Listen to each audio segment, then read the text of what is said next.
Je m'appelle Adana Al-Kiki et je suis née à Owerri, dans l'état d'Imo, au Nigeria. Pendant 13 ans, j'ai travaillé comme sorcière active. Je n'étais pas quelqu'un qui tombe dans le culte par hasard ou par neft. J'ai été recrute, prépare et renforce par une bourse qui a travaillé dans 3 états différents. Ma mission était claire, observer les chrétiens, identifier leurs faiblesses et empêcher leurs prières d'atteindre le ciel. Et j'ai été extrêmement efficace dans ce que j'ai fait. Cependant, il y a quelque chose qui m'a toujours frustré. Peu importe tous nos efforts, il y avait certains chrétiens dont nous ne pouvions jamais bloquer les prières. Non pas parce que nous manquions de puissance ou parce que nous n'avons pas essayé de toutes nos forces. La vérité était différente. Ces croyants suivaient 3 principes spirituels cachés qui rendaient leurs prières absolument invulnérables à notre interférence aujourd'hui. Après que Jésus-Christ m'a libre des ténèbres, j'ai pris l'engagement d'exposer tous les secrets, tactiques et stratégies que l'ennemi utilise contre le peuple de Dieu. Et ces 3 principes font partie des armes les plus puissantes dont vous puissiez disposer dans le combat spirituel. Mais avant de les partager, il est essentiel que vous compreniez une chose, ce ne sont pas des théories ou des hadiths que j'ai lus dans un livre ou entendus dans un sermon. Ce sont des réalités spirituelles dont j'ai moi-même été témoin, exprimant et avec lequel j'ai lutté lorsque j'étais encore du code des ténèbres. Nous avions des méthodes pour entraver les prières, des techniques pour intercepter les supplications et des stratégies pour générer des retards, des distractions et du découragement. Ces tactiques ont fonctionné sur la plupart des chrétiens. En fait, ils étaient efficaces même auprès des pasteurs, des dirigeants d'église et des personnes qui servaient Dieu depuis des décennies. Mais lorsque nous avons rencontré un croyant qui suivait ces 3 principes, rien de ce que nous faisions n'avait d'effet. Ces prières ont traversé toutes les barrières, sans exception. Et nous ne pouvions absolument rien faire pour les arrêter. Je vais vous raconter comment j'ai découvert cela. Peu de temps après avoir été initié à la communion fraternelle, j'ai appris que la prière était notre plus grand ennemi. Pas n'importe quelle prière, mais spécifiquement les prières de ceux qui connaissaient leur autorité en Christ. Ces prières nous posaient un sérieux problème. Ils augmentent nos oppressions, livrent les captifs et déstabilisent nos plans. Notre priorité était donc de faire en sorte qu'ils n'atteignent jamais leur destination. Et nous avions plusieurs façons de procéder. Nous avons créé des situations pour décourager les gens de prier. Nous envoyons des esprits de perturbation pendant les temps de prière. Nous avons semé le doute dans leur esprit quant à savoir si Dieu les avait réellement entendus. Nous avons provoqué des retards de sorte que même lorsqu'ils priaient, ils abandonnaient avant de recevoir la réponse. Ces stratégies ont fonctionné. Ils ont travaillé avec des pasteurs, des dirigeants et même des chrétiens expérimentés. Mais il y avait une femme, connue sous le nom de Sœur Chidinma, qui nous laissait perplexes. Elle était enseignante, probablement dans la quarantaine, et pas sobre. Il n'avait pas de grand ministre, et ne prêchait pas à la télévision. Pourtant, quelque chose chez elle inquiétait profondément notre communauté. Chidinma avait un neveu impliqué dans une société secrète à l'université, et cette organisation avait des liens directs avec notre groupe. Nous avons utilisé des jeunes comme lui dans nos opérations. Nous les avons renforcés, proches, et en retour, ils ont effectué des tâches pour nous. Mais Sœur Chidinma commença à prier pour son neveu. Et quand elle a prié, les choses ont changé. Le garçon a commencé à avoir des rêves troublants, des visions de jugement, et a commencé à se sentir convaincu de ce qu'il faisait. C'était un problème pour nous, car s'il quittait la société secrète où était libre, cela ouvrirait une brèche dans notre réseau. D'autres jeunes pourraient suivre son exemple, et notre influence dans cette université s'affaiblirait. Alors mon chef m'a donné un ordre. Va bloquer les prières de cette femme. Faites tout ce qu'il faut pour l'empêcher de prier pour ce garçon. J'ai accepté la mission avec confiance, comme je l'avais fait d'innombrables fois auparavant.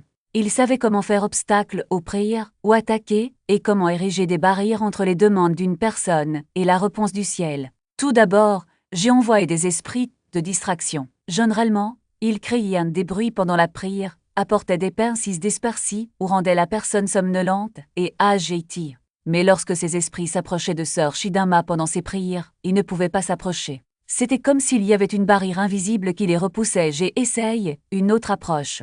J'ai créé des circonstances pour la décourager. J'ai influencé son directeur d'école pour qu'il lui confie des tâches supplémentaires afin qu'elle soit trop épuisée pour prier. Et il provoquait des conflits avec ses voisins pour la stresser. J'ai même provoqué des maladies mineures dans son corps pour qu'elle puisse se concentrer sur elle-même plutôt que sur son neveu. Rien de tout cela n'aide. Elle a continué à prier chaque matin et chaque soir. Et peu importe ce que je faisais, ses prières allaient directement au ciel. J'ai commencé à l'observer à un niveau spirituel, essayant de comprendre ce qui la rendait différente. C'est alors que j'ai réalisé. Avant de prier, elle examinait son propre cœur. Elle a demandé au Saint-Esprit de la sonder, et s'il révélait quelque chose, une petite erreur, un germe de blessure ou un ressentiment cache, elle s'en occupait immédiatement. Un matin, j'ai vu qu'elle se souvenait. avoir été légèrement hérétique contre un collègue la veille. C'était quelque chose de banal. La collègue avait fait un commentaire qui la dérangeait, et elle a répondu sur un ton dur. La plupart des chrétiens ne s'en seraient même pas soucis. Mais pasteur Chidama, elle a hâte sa prière, et a dit, « Seigneur, pardonne-moi pour la façon dont j'ai parlé à sœur Jeanne hier. J'étais impatiente, j'ai laissé l'irritation contrôler ma langue. Je le regrette, et je te demande de m'aider à m'excuser auprès d'elle aujourd'hui. » C'est à ce moment-là que j'ai compris. Cette femme tenait toujours à jour son compte auprès de Dieu. Il n'y a jamais eu de faille que nous pourrions exploiter. Ses mains étaient toujours propres, et des mains propres signifiaient un axe direct au paradis. Quand j'ai rapporté ce qui était arrivé à mon chef, elle était furieuse. « Vous n'essayez pas assez fort » a-t-il déclaré.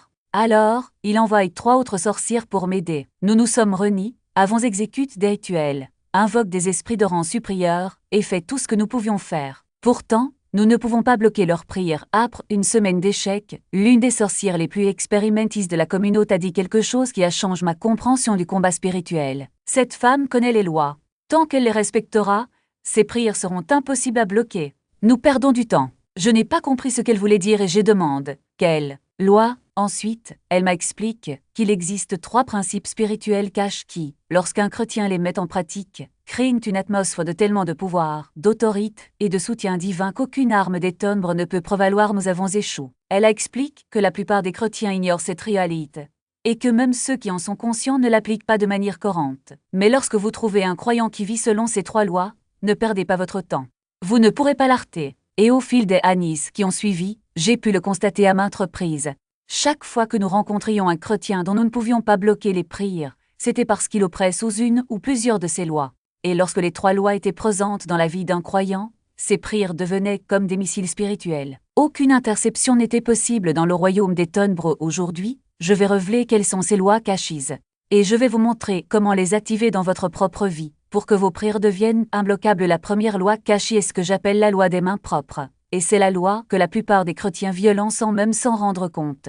Dans le royaume des ténèbres, nous avons compris quelque chose que de nombreux croyants ignorent, l'axe légal sacre. Lorsqu'un chrétien vit dans un péché volontaire et impuni, une brèche s'ouvre dans sa couverture spirituelle. Et par cette brèche, nous sommes entre. Nous surveillons, nous intervenons, et surtout, nous bloquons vos prières. Je dois préciser très clairement ce que j'entends par péché. Je ne parle pas d'erreur, je ne parle pas de faiblesse. Je ne parle pas des luttes auxquelles chaque croyant est confronté à mesure qu'il mûrit dans sa foi. Je parle d'un péché de libre, continu et impuni.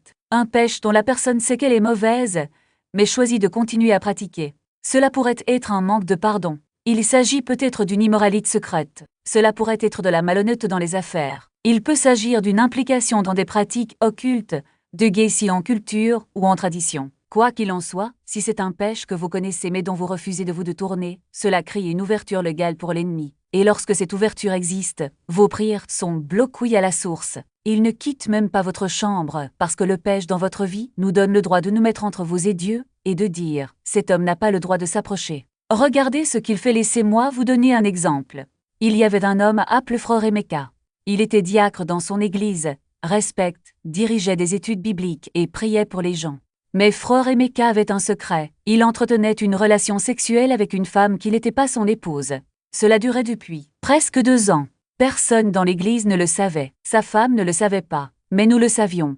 Car sur le plan spirituel, tout est visible. La fille adolescente de Frère Emeka est malade. Les médecins n'arrivaient pas à comprendre ce qui n'allait pas. Et nous savions exactement ce qui se passait, car nous avions envoyé la maladie. C'était une mission de notre clan de le punir pour avoir interféré dans l'une de nos opérations. Frère Emeka commença à prier. À jeûne, il appelle son pasteur pour prier avec lui. Il allait aux réunions de prière. Mais rien n'a changé.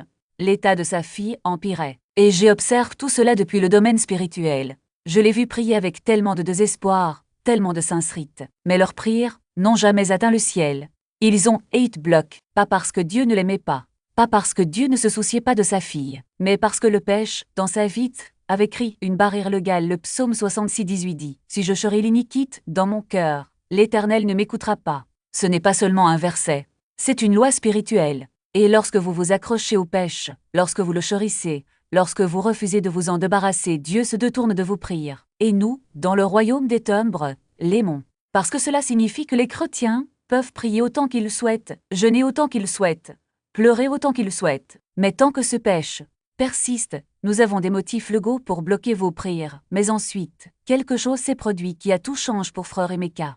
Son pasteur, guidé par le Saint-Esprit, est venu lui rendre visite une nuit. Et ce pasteur la regarde, et a dit quelque chose qui l'a profondément secoué. Frère Emeka, je ne sais pas ce qui se passe dans ta vie, mais le Saint-Esprit me dit qu'il y a quelque chose que tu caches. Et jusqu'à ce que tu résolves cela, ta fille ne sera pas grise cette nuit-là. Frère Emeka, et tombe en panne. Il a tout avoué à son pasteur. Il avoue l'affaire. Il avoue les mensonges.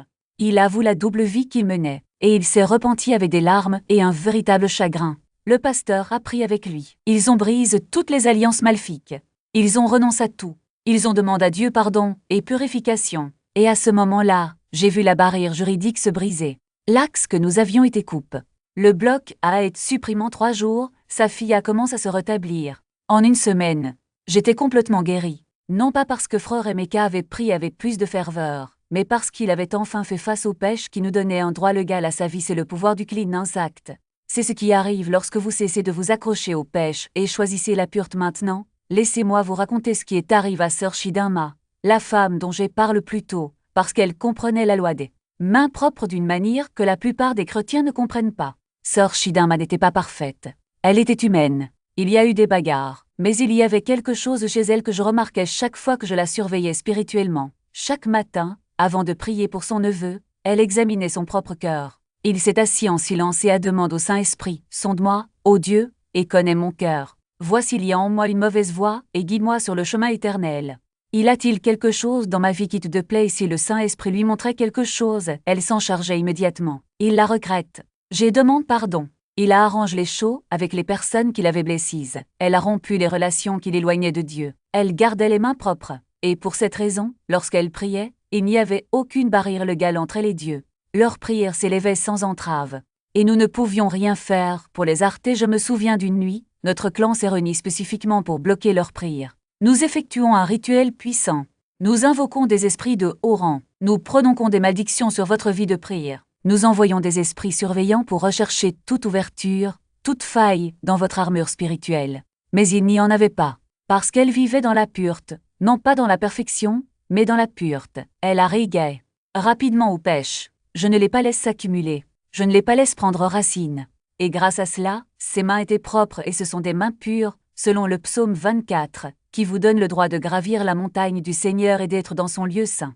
Lorsque vous avez les mains propres, vos prières ont un axe direct au trône de Dieu, et il n'y a rien, absolument rien, que la sorcellerie puisse faire pour les bloquer maintenant. Je dois dire quelque chose de trop important. Le clean intact n'a pas pour objectif d'être impeccable. C'est impossible. Nous sommes humains. Nous faisons tous des erreurs. Ce que cette loi exige, c'est l'honnêteté devant Dieu. Il s'agit de reconnaître nos échecs, de nous repentir, et de ne pas nous accrocher au péché. C'est vivre une vie d'ingrite, pas de perfection. Parce qu'en faisant cela, vous fermez la porte à l'ennemi et ouvrez un chemin clair pour que vos prières atteignent le ciel. Persistez dans la prière. Quand vous refusez d'abandonner, même si la réponse prend du temps, Dieu agit. Et il ne se contente pas d'agir, il agit rapidement, mais voici ce que beaucoup ne comprennent pas. La persévérance ne consiste pas seulement à répéter les mêmes mots chaque jour. Ce n'est pas une formule magique de prière mécanique. La véritable persévérance est une posture du cœur. C'est croire que Dieu entend, même lorsqu'il ne voit pas de signe. C'est avoir confiance qu'il travaille dans les coulisses, même lorsque tout semble au point mort. Il s'agit de garder les yeux fixes sur la promesse, et non sur les circonstances. Regardez ce qui est arrivé à Maman Ketchi. Au début, leur prière était pleine d'espoir, mais aussi d'incertitude.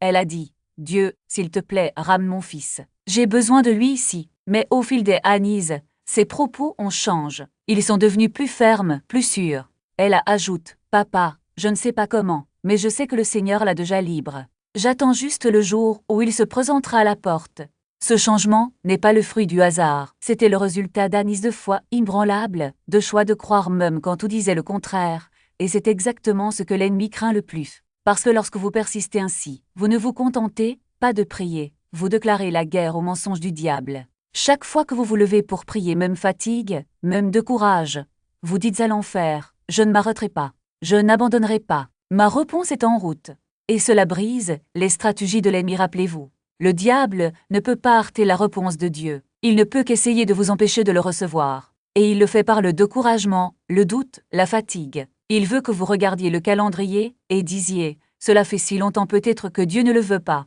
Il veut que vous examiniez votre situation et concluiez, cela ne changera jamais. Mais la persévérance est l'arme qui désarme. Tous ces mensonges. Jésus termine la parabole de la veuve insistant par une question puissante. Quand le Fils de l'homme viendra, trouvera-t-il la foi sur la terre? Luc 18, 8. Cette question n'est pas de savoir combien de personnes croiront en Dieu à la fin des temps. Il s'agit de savoir combien persisteront jusqu'à la fin. Parce que la foi qui ne persiste pas n'est pas la vraie foi. C'est juste un désir passager alors. Comment appliquez-vous cette loi dans votre vie? Tout d'abord, identifiez la prière que vous avez abandonnée trop tôt. Cette situation que vous avez abandonnée, parce que Dieu n'a pas répondu. C'est peut-être un fils rebelle, un mariage en crise, une porte fermée au travail, un rhume qui n'est pas venu. Revenez à cette prière, pas avec désespoir, mais avec détermination. Dites à Dieu, je ne m'arrêterai pas tant que je n'aurai pas vu ta réponse. Deuxièmement, protégez votre esprit des mensonges de l'ennemi. Quand il murmure qu'il est trop tard, souviens-toi de Daniel. Quand il dit que Dieu n'écoute pas, souvenez-vous de la veuve. Lorsqu'il essaie de vous convaincre que la persévérance n'en vaut pas la peine, souvenez-vous de Mama Ketchi. Chaque fois que vous rejetez ces mensonges, vous affaiblissez le pouvoir du diable sur votre vie. Enfin, comprenez que la persévérance n'est pas un sprint, c'est un marathon. Il ne s'agit pas de prier plus fort pendant quelques jours, mais de prier avec plus de foi pendant tous les jours nécessaires. Et voici la bonne nouvelle. Vous n'êtes pas obligé de le faire seul. Le Saint-Esprit est à vos côtés, renforçant votre foi, renouvelant votre force. Lorsque vous sentez que vous n'en pouvez plus, il murmure « Je suis votre force ». Continuez. La loi de la persistance est ce qui sépare ceux qui voient des miracles de ceux qui n'en entendent parler. C'est ce qui transforme peut-être un jour en aujourd'hui et le grand jour. Et le plus incroyable, Dieu ne se contente pas d'honorer la persévérance, il la récompense. Parce que dans le royaume de Dieu, la réponse n'est pas seulement une question de savoir si, mais quand. Et lorsque vous refusez d'abandonner, vous dites à Dieu, « J'ai confiance en ton timing. Je crois en ta parole, et je ne m'arrêterai pas tant que je n'aurai pas vu ta gloire, je ne peux pas gagner. » Parce que l'unité n'est pas seulement un sentiment, c'est une décision. Et lorsque vous choisissez de pardonner, lorsque vous choisissez d'abandonner les offenses, lorsque vous refusez de nourrir l'amertume, vous fermez la porte aux stratégies de l'ennemi. La loi de l'accord est comme un canon spirituel. Alors qu'une prière individuelle est une flèche, 2 voix unies sont une lance, mais 3 voix ou plus en véritable accord libre un pouvoir qui perce les murs. Et le plus fascinant, Dieu ne se contente pas d'entendre cette prière, il y répond avec une rapidité et une intensité qui surprennent même les cieux. Parce que lorsque le peuple de Dieu s'unit dans un but précis, l'enfer lui-même tremble, mais voici un détail que beaucoup ignorent. Cet accord n'est pas le fruit du hasard. Cela nécessite de l'intentionnalité. Il ne suffit pas d'être dans la même pièce ou de répéter les mêmes mots. Il faut que les cœurs soient alignés, que les esprits soient concentrés sur un même objectif, et que les volontés soient soumises à la volonté de Dieu. Lorsque cela se produit, quelque chose de surnaturel est libre. Les Écritures disent que là où 2 ou 3 sont rassemblés en son nom, il est au milieu d'eux, non pas en spectateur, mais en général à la tête d'une armée. Et une armée unie ne peut être vaincue. Je vais vous parler d'une femme nommée Anna. Elle dirige un petit groupe de prière dans son église, et pendant des années, ils ont prié pour le salut d'un jeune homme de la communauté. Un jeune homme impliqué dans la drogue et la violence, et qui avait été arrêté à 2 reprises. Chaque jour, ce groupe se rassemblait et criait pour lui. Mais les semaines se sont transformées en mois, et les mois en années. Rien n'a changé. Certains ont commencé à douter. D'autres ont suggéré d'abandonner. Peut-être que Dieu a un autre plan, ont-ils dit. Mais Anna comprenait la loi de l'accord. Elle savait que tant qu'ils étaient unis, la prière ne pouvait être ignorée. Alors ils ont persisté un soir, le garçon s'est présenté à l'église, ivre, blesse et désespéré. Il ne savait pas pourquoi il était là-bas, mais quelque chose l'attirait. En entrant, il trouva le groupe de prière uni, exactement comme il le faisait tous les jeudis. Ils l'ont vu, ont hâte ce qu'il faisait, et sans un mot, l'ont encerclé. Ils ne l'ont pas jugé, ils ne l'ont pas réprimandé. Ils ont juste pris, et à ce moment-là, quelque chose se brisa en lui. Les larmes sont venues, les regrets sont venus, et la transformation a commencé. Aujourd'hui, il est pasteur, et dirige un ministre qui a conduit des centaines de personnes à Christ. Tout cela parce qu'un groupe de croyants a décidé de ne pas abandonner, et de ne pas se diviser. L'unité n'est pas fragile. Elle est indestructible lorsqu'elle est bâtie sur de bonnes fondations. Mais l'ennemi le sait. Il travaille donc sans relâche pour semer la méfiance, l'envie et le ressentiment. Il murmure. Vous ne pouvez pas faire confiance à cette personne, ils ne vous apprécient pas, ils sont contre vous. Et si vous écoutez, l'unité s'effondre. Mais si vous choisissez de croire au meilleur, Si vous choisissez de pardonner avant même d'être offense, si vous choisissez d'aimer même si vous n'êtes pas aimant en retour, vous construirez un mur que tous les démons de l'enfer ne pourront pas abattre. La loi de l'accord est là que pour libérer le surnaturel sur terre. Quand vous priez seul, vous déplacez des montagnes. Mais lorsque vous priez dans l'unité, vous faites bouger les cieux. Et le plus extraordinaire, Dieu ne se contente pas d'écouter, il agit. Parce que là où il y a accord, il y a autorité. Et là où il y a l'autorité, il y a la victoire dans les 3 lois spirituelles avec une précision qui nous laissait perplexes. Il ne les connaissait pas seulement. Il les vivait comme s'ils étaient l'air même qu'il respirait. Frère Chukudi comprit que des mains propres n'étaient pas seulement un acte d'obéissance, mais une arme contre les ténèbres. Il savait que la persévérance dans la prière n'était pas une question de discipline, mais de combat spirituel. Et surtout, il a compris que l'accord entre croyants n'était pas une simple union de voix, mais une alliance qui vibrait la puissance de Dieu de manière surnaturelle. Lorsque ces 3 principes se sont rencontrés dans sa vie, quelque chose d'extraordinaire s'est produit. Les forces de l'enfer ne pouvaient pas résister à lui. Je me souviens d'une occasion où nous avons tenté d'attaquer sa famille. Nous avons envoyé une maladie à votre femme, quelque chose qui paralysait même les plus forts. Mais frère Chukudi ne désespérait pas. Il ne s'est pas laissé emporter par la peur ou l'anxiété. Au lieu de cela, il a renié son groupe de prière. Ils se sont reniés, on règle toute offense ou tout malentendu entre eux, puis on commence à prier dans l'unité. Ce n'était pas seulement des paroles jetées au vent, c'était des déclarations pleines de foi, chacun étant d'accord avec l'autre, chaque voix renforçant celle du frère à côté d'eux.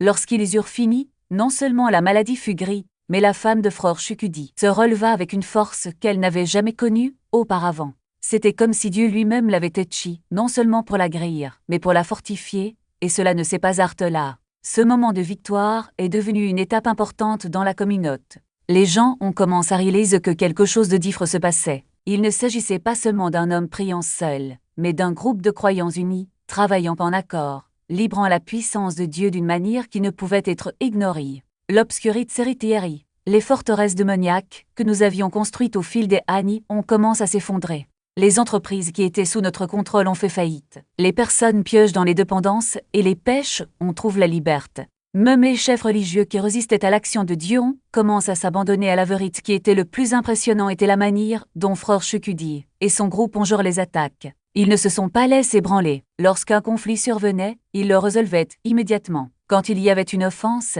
ils la pardonnaient avant qu'elle ne prenne racine. Lorsque la tentation d'abandonner est apparue, ils ont persisté. Ils comprirent que la bataille n'était pas contre la chair et le sang, mais contre les principautés et les puissances. Et c'est pourquoi ils n'ont pas combattu avec des armes humaines, mais avec les armes spirituelles que Dieu leur avait données.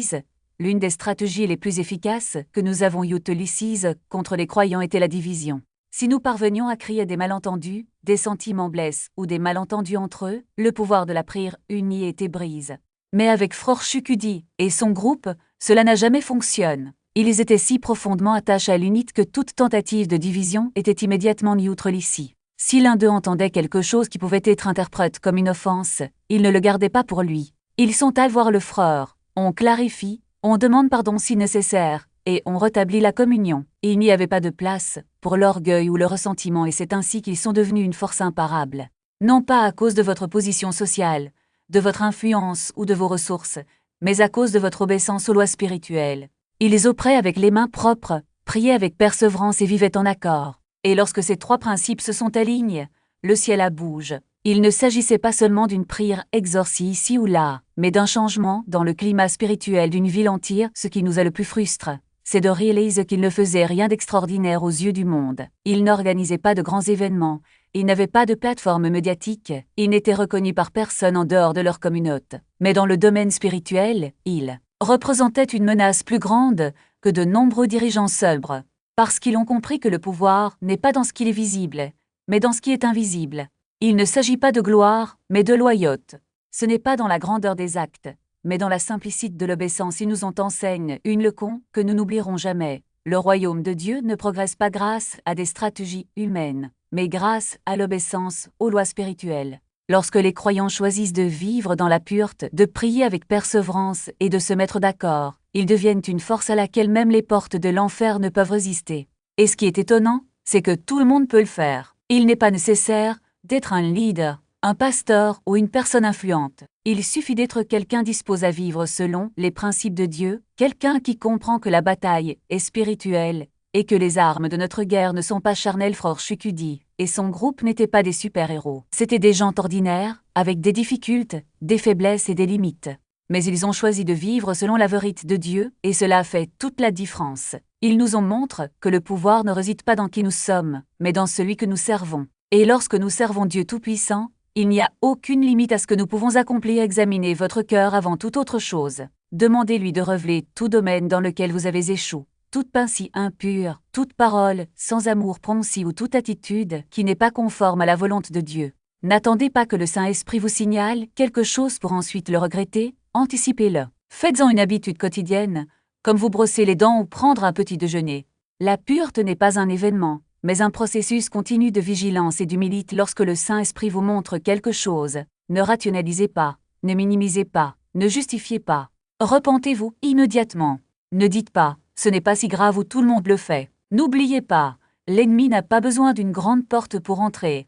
Une fissure suffit. Et chaque fissure que vous laissez ouverte affaiblit vos prières. Mais lorsque vous comblez ces lacunes avec un repentir sincère, non seulement vous rétablissez votre communion avec Dieu, mais vous renforcez également vos défenses spirituelles pour la loi de la persévérance, fixez une heure fixe pour la prière chaque jour. N'attendez pas d'en avoir envie, la discipline passe avant la motivation. Commencez par 15 minutes si nécessaire, mais soyez corps. Choisissez un lieu, un moment et une posture qui signalent à votre cœur. Il est maintenant temps de chercher Dieu. Si vous ne priez que lorsque vous êtes sans crise, vos prières seront réactives et non proactives. Mais lorsque vous priez régulièrement, non seulement vous renforcez votre foi, mais vous désarmez également les stratégies de l'ennemi qui compte sur votre négligence pour bloquer ses réponses. Tenez également un journal de prière. Notez vos pétitions, les dates et surtout les réponses. Dieu réagit souvent d'une manière que nous ne remarquons pas parce que nous n'y prêtons pas attention. Lorsque vous enregistrez vos prières, vos cris, un témoignage visible de la fidélité de Dieu, qu'il alimente votre persévérance. Et lorsque la réponse tardera, vous aurez un enregistrement à retenir. Dieu a déjà fait cela auparavant, il le fera encore. Pour la loi de l'accord, n'attendez pas que les bonnes personnes apparaissent par hasard dans votre vie. Recherchez activement la communion avec des croyants qui partagent votre passion pour la prière. Cela peut signifier rejoindre un groupe d'intercession, assister à un service de prière, ou même inviter un ami à prier régulièrement avec vous. Mais rappelez-vous, un accord n'est pas seulement une question de quantité, mais aussi de qualité. Il ne s'agit pas du nombre de personnes qui prient avec vous, mais de votre unité spirituelle. Et voici un secret, l'affaire commence avec vous. Avant d'attendre que les autres soient d'accord avec vous, demandez-vous, suis-je prêt à être d'accord avec eux? Cela signifie pardonner à ceux qui vous ont offensé, abandonner vos préférences et parfois même sacrifier votre fierté. L'ennemi sait que l'unité est puissante, c'est pourquoi il travaille sans relâche pour semer la division. Mais lorsque vous choisissez de marcher dans l'amour, même lorsque c'est dur, vous brisez les chaînes qui tentent de bloquer vos prières. Maintenant, laissez-moi vous dire ce qui se passe lorsque vous respectez ces 3 lois de manière cohérente. Non seulement vous verrez des réponses à vos prières, mais vous serez également témoin de la retraite de l'ennemi. Vos finances commenceront à prospérer, non pas parce que vous avez manipulé le système, mais parce que Dieu bénit votre obéissance. Votre santé s'améliorera, non pas parce que vous avez trouvé le rhum du miracle, mais parce que la paix de Dieu garde votre cœur et votre esprit. Vos relations seront restaurées, non pas parce que les gens changent, mais parce que vous avez changé, et le plus impressionnant, vous deviendrez une menace pour le royaume des ténèbres. Lorsque vous priez avec les mains propres, avec persévérance et en accord, vos prières montent non seulement vers le trône de Dieu, mais elles descendent aussi comme un feu sur les forteresses de l'ennemi. Chacune de vos prières devient un coup porte contre les œuvres des ténèbres. Chaque parole de foi que vous prononcez affaiblit la puissance du malin. Et ce n'est pas parce que vous êtes spécial, mais parce que vous êtes aligné avec celui qui est tout-puissant. Mais ne vous y trompez pas, l'ennemi n'abandonnera pas facilement. Il essaiera de vous distraire par des soucis, il essaiera de vous décourager par des retards, et il essaiera de vous séduire par le péché. Il faut donc rester vigilant. Quand la tentation survient, rappelez-vous, vous n'êtes pas en train de lutter contre la chair et le sang, mais contre les principautés et les puissances. Et la seule façon de les surmonter est de rester ferme dans les lois que Dieu a établies. Alors aujourd'hui, faites un pacte avec vous-même. Je ne reculerai pas. Je n'abandonnerai pas. Je vivrai selon ces lois, quoi qu'il arrive. Parce qu'en faisant cela, vous ne changez pas seulement votre vie, vous changez le cours de l'histoire spirituelle qui vous entoure. Vos prières deviendront une force imparable et le royaume de Dieu avancera à travers vous. Et rappelez-vous, vous n'êtes pas seul dans ce voyage. Le même Dieu qui a donné du pouvoir à Frère Chikudi, à Sœur Shida Maria, tant d'autres, est avec vous. Il ne vous a pas appelé à échouer, mais à gagner. Il ne vous a pas appelé pour être bloc, mais pour être un canal de ses réponses. Alors levez-vous aujourd'hui et déclarez « Mes prières sont imbloquables. Mon Dieu entend et il répond, et rien, absolument rien, ne peut arrêter ce qui la détermine pour moi maintenant, allez le vivre, regardez. Le Saint-Esprit est comme un phare qui illumine chaque recoin de votre âme. Il ne se contente pas de révéler le péché de votre vie. Il vous invite à y faire face immédiatement. Lorsqu'il souligne quelque chose, ne cherchez pas d'excuses, n'essayez pas de le justifier. Repentez-vous simplement, recevez le pardon, et continuez. Il n'y a pas de passe pour la négociation ici. Cela doit devenir une partie non négociable de votre routine quotidienne. Prenez 5 minutes chaque matin, avant de décrocher votre téléphone portable, avant de commencer votre journée, pour examiner votre cœur. Si le Saint-Esprit vous montre quelque chose, traitez-le immédiatement. N'attendez pas, ne reportez pas. Des mains propres nécessitent une réponse immédiate. Et tout au long de la journée, restez sensible à la conviction de l'Esprit. Si vous dites quelque chose de mal, regrettez-le immédiatement. Si vous pensez que quelque chose est impur, traitez-le immédiatement. Si vous agissez d'une manière qui déplaît à Dieu, ne le laissez pas partir. Ne laissez pas le péché s'accumuler, car la loi de la persistance commence par la pureté maintenant. Prenez une décision ferme sur ce pourquoi vous prierez régulièrement. Cela peut être pour votre famille, pour vos finances, pour votre ministre, pour votre nation. Cela n'a pas d'importance. Ce qui compte, c'est que vous vous engagez à prier pour cela, quoi qu'il arrive. Fixez une heure, choisissez un lieu, et ne laissez rien vous arrêter. Priez même lorsque le découragement survient. Priez même lorsque les réponses tardent. Priez même lorsque des doutes surgissent. Continuez simplement à prier, écrivez vos pétitions. Faites une liste de prières. Mettez-le dans un endroit où vous le verrez tous les jours. Et engagez-vous à prier quotidiennement à travers cette liste, que vous en ayez envie ou non. Que vous voyez des résultats ou non. La persévérance, c'est se montrer fidèle même lorsque c'est difficile. Même quand il semble que rien ne se passe, et quand le découragement frappe, quand l'ennemi essaie de vous faire abandonner, souvenez-vous de Mama et de Kishi. Souvenez-vous de ce chrétien qu'il a pris pendant des années et a vu le miracle se produire. N'oubliez pas que les retards ne sont pas des refus. Ce que Dieu a promis est en route. N'abandonnez pas maintenant, trouvez également au moins un ou deux autres croyants avec qui vous pourrez prier régulièrement. Il peut s'agir de votre conjoint, d'un ami, d'un petit groupe de votre église. Mais choisissez des personnes qui prennent la prière au sérieux, qui marchent dans l'incrite et valorisent l'unité. Engagez-vous à prier souvent ensemble. Une fois par semaine, c'est bien, plus c'est encore mieux, et lorsque vous priez ensemble, ne laissez rien briser l'unité entre vous. Si quelqu'un vous a offense, pardonnez-lui. Si vous avez offensé quelqu'un, demandez pardon. Ne laissez pas le ressentiment ou les sentiments blessent vous empêcher de prier en accord, car c'est l'unité qu'il active le pouvoir de l'accord. Si vous faites cela de manière cohérente, si vous intégrez ces 3 principes dans votre vie quotidienne, je vous le garantis, votre vie de prière sera transformée. Vous verrez des réponses que vous n'avez jamais vues auparavant. Vous connaîtrez des victoires que vous attendiez depuis si longtemps. Vous marcherez dans une autorité dont vous ne saviez même pas qu'elle était possible. Avant de terminer, je veux vous demander quelque chose. Si ce message change votre compréhension de la prière, si vous avez appris aujourd'hui quelque chose que vous ne saviez pas auparavant, partagez cette vidéo. Partagez avec votre famille, avec vos amis, avec les membres de votre église. Parce qu'il y a tellement de croyants qui luttent dans la prière en ce moment. Tant de gens ont l'impression que leur prière ne fonctionne pas. Tant de gens sont sur le point d'abandonner parce qu'ils ont prié, et rien ne semble changer. Vous pouvez être celui qui leur apporte cette révélation. Vous pouvez être celui qui montre comment rendre vos prières imbloquables. En partageant cette vidéo, vous ne faites pas que transmettre des informations, vous équipez le corps du Christ.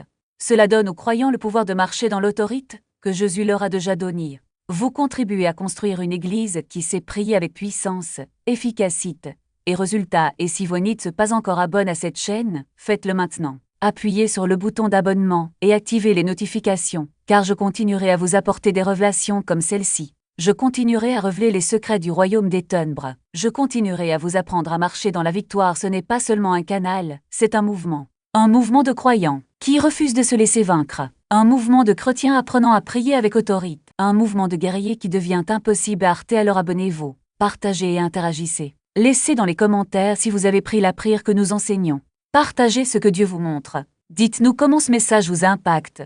Parce que votre témoignage pourrait être exactement ce que quelqu'un d'autre a besoin d'entendre. Votre histoire pourrait être l'encouragement qui incitera un autre croyant à commencer à appliquer ces 3 lois cachées dans sa propre vie. Nous sommes dans le même bateau. Nous sommes le corps du Christ. Et lorsque nous apprenons à prier selon ces 3 lois, Nous devenons une force contre laquelle aucune puissance obscure ne peut prévaloir. Je m'appelle Adana Okiki. J'étais autrefois une sorcière qui surveillait les chrétiens et bloquait leurs prières. Mais Jésus-Christ m'a confronte, et maintenant, je suis un vaisseau de lumière, enseignant aux croyants à prier avec une puissance que le royaume des ténèbres ne peut pas arrêter. Ces 3 lois sont reals. Ils sont puissants. Ils fonctionnent. Marchez avec les mains propres. Priez avec persistance. Priez en accord avec les autres croyants. Faites ces 3 choses, et vos prières deviendront imbloquables. Que le Seigneur vous bénisse. Puisse-t-il vous donner du pouvoir, qui vous enseigne à prier avec autorité et efficacité. Que vos prières ébranlent les cieux, transforment la terre et détruisent toute œuvre des ténèbres au nom de Jésus. Amen.